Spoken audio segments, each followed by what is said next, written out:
make this an especially useful conversation for you today? So there's a couple different things. First of all, probably talking about like the application process would be, and the digital LSAT, that would be useful for me. And also I'm just kind of in like a zone where I can't get out of a certain like score, like I'm not reaching above it. And I've been like in that range, and it's just worrying me because I took the LSAT once already.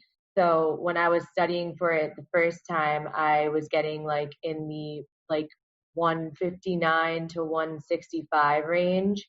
And that's exactly what I'm doing now. So I'm kind of like, I don't know if I have no idea if I'm going to do better or not. I kind of don't know how to break out of that because every time I can't even like, I don't know what my problem zone is because every time I take a practice test, it seems like just a random section will be off and it doesn't really matter what it is. It's not like I'm like strong in LR and like completely not strong in games. It's like sometimes I can get a full game section like only 2 wrong, and like sometimes it's just bad. Yeah, So I hear where you're coming from, and that's totally normal. So when are you taking the LSAT, Alyssa? I'm taking it I'm taking November, so a couple of weeks. Okay. So sometimes variation in results can be because one exam has a harder re-comp section than another exam. The exams as a whole are equated, but games could be easy on one, hard on another. Same goes for any of the sections. And also the order in which they appear could have an impact on you as well. How many full-length exams have you taken up to this point? Probably about 15 to 20, probably closer to 20. Fantastic. That's amazing. And those were strictly timed 5-section exams? They were strictly timed, but I've been taking mostly 4-section because I have the books that only have the 4-section ones. So I've been taking them 4-section, which I know I have your schedule, and it does say to take 5. But I just found it to be hard to do that just because I didn't want to take a section out of a full exam to use as my 5th. So I kind of didn't know how to do that. All right, well, here's how you could do it. I know that there's only a few weeks left until November, of course, but you do want to do at least a few 5-section exams because that's what you're going to be doing on test day, and the endurance is different, of course. Yeah. So let's say you wanted to do exam number 88. You could take a section from exam 83, let's say. Take exam 83, cut it into 4 parts, and insert each one of those 4 parts in the following 4 exams you could do. So you could do a section from 83 in exams 85, 86, 87, and 88. And later you tally your results for 83 to see what it would have been. Oh, yeah. So just cut it in 4, and your next 4 exams are taken care of. Right. Okay. Yeah, I get what you're saying. That would make sense. Do you know if there's also, this is kind of random, but do you know if there's a way to buy or like get access to the digital LSAT exams that are not just the ones that they have for you on the LSAC page, like that you can practice taking the digital exam? Unfortunately, LSAC has only released those 3 in the digital format. I expect they'll be releasing more in the future. But for now, you could, if you have the PDFs, you could load them onto your computer screen or your tablet and just do your work on scratch paper to the side. And of course, that's not a perfect imitation, but it's pretty much the best that's available right now. Yeah. Okay. Do you have a tablet? Yeah. Have you practiced with one? Yeah, I did. Well, I kind of screwed up because I took one that I never took before, that the one of the 3 that they have, but then the other 2 I had already done like on paper. So it kind of wasn't that useful, but I did familiarize myself with it a little bit. And that's really all you need to do. The benefit of the familiarization tool is just to see what it's like, see what it's like to bubble in choices with one tap, or to flag choices, to flag questions, or to eliminate answer choices, or to use the highlighting and underlining tools, which I don't recommend, by the way, because they don't work that well. So that you can also get exposure to that too. And also just using your scratch paper booklet to the side, that's really the biggest adjustment, one of the biggest adjustments, I think. Yeah, right. Yeah, the tools I didn't really use them because they were kind of glitching, but I thought it might have just been my tablet.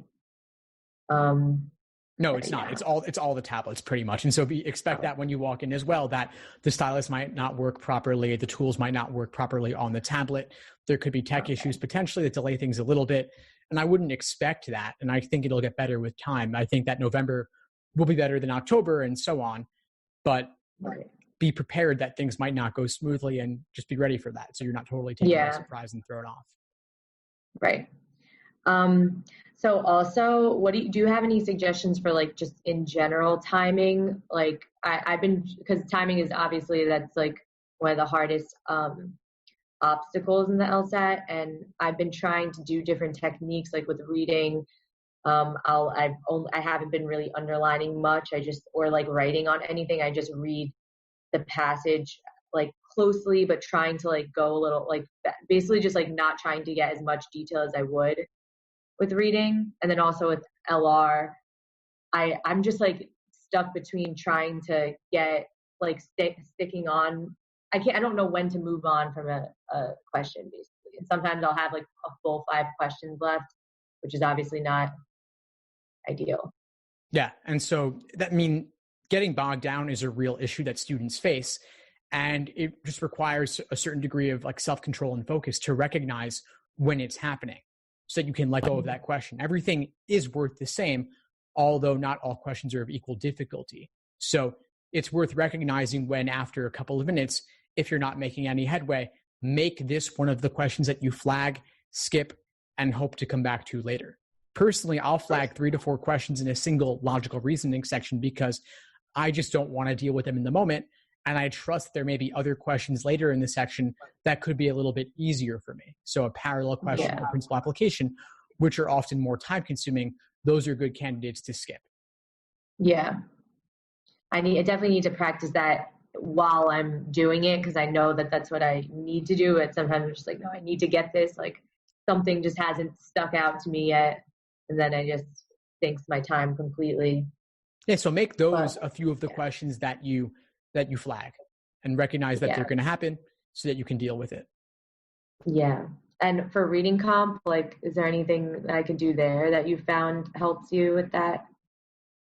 Well, like you're already taking fewer notes, which is good. I'd keep it very minimal, just summarizing the author's primary opinion, the main idea, summarizing that in a couple of words on the scratch paper to the side. And if there are a couple of viewpoints, you might write a few words summarizing each of those, but I would leave it at that. Yeah. So it's so weird with reading comprehension because sometimes I'm like, I feel like I'm so on it and I flow through the questions like easily. And sometimes it's just like really, really bad, not good timing at all.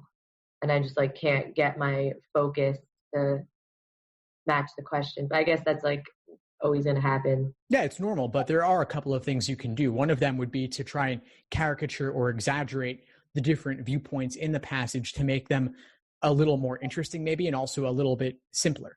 So I'll think about it as if I were explaining it to a 5-year-old or 7-year-old and saying like, this is good and bad, or old versus new, or incomplete versus relatively more complete, something like that. Yeah. Right. And then also for applications, I actually did shoot you an email about this, but since I'm taking in November, I know I can't really, I could submit them, but I'm not going to be considered until the score comes back, right? Right, yeah. So do you recommend I just submit them all as soon as possible and then have that, like they're going to wait no matter what if they see I'm taking another LSAT? Do you already have an LSAT score on record? Yeah. From how long ago? But I know from experience that if you're signed up for another LSAT, even if you have a score on record, they wait until that score comes back. They may. Yeah, they may. It's a little bit unclear though. I've heard different things. It could vary. So I would suggest that you have everything ready, but don't actually hit submit until you get your score back. Okay, yeah. Yeah, just to be safe, I guess that would be the best.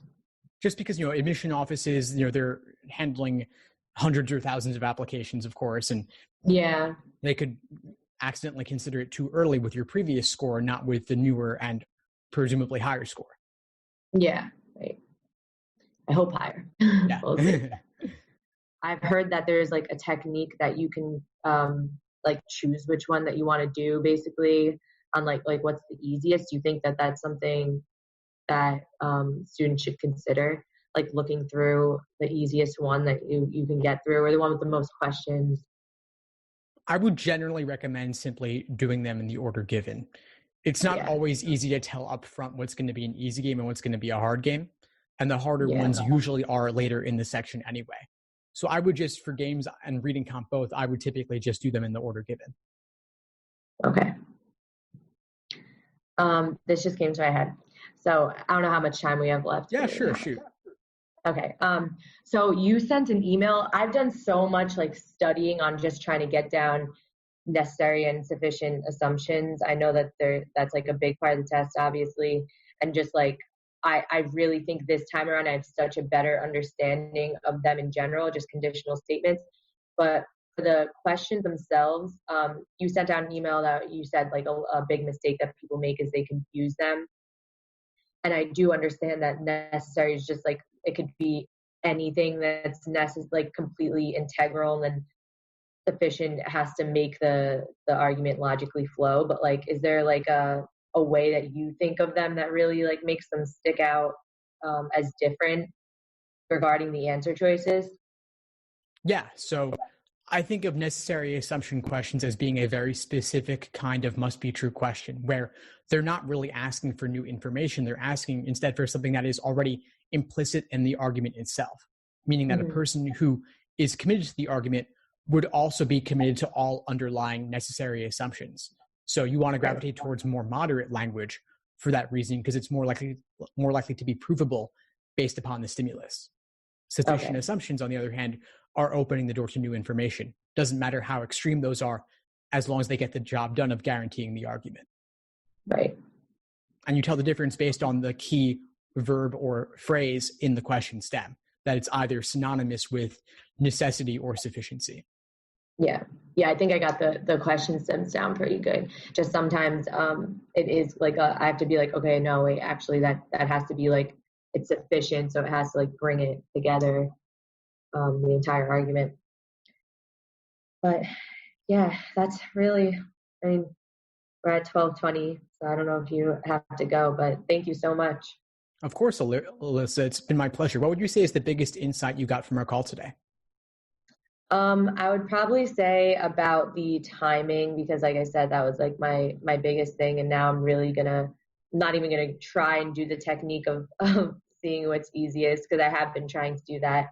And also really, it makes me realize I have to not have questions sink my time and just move on. I have to focus on that in real time.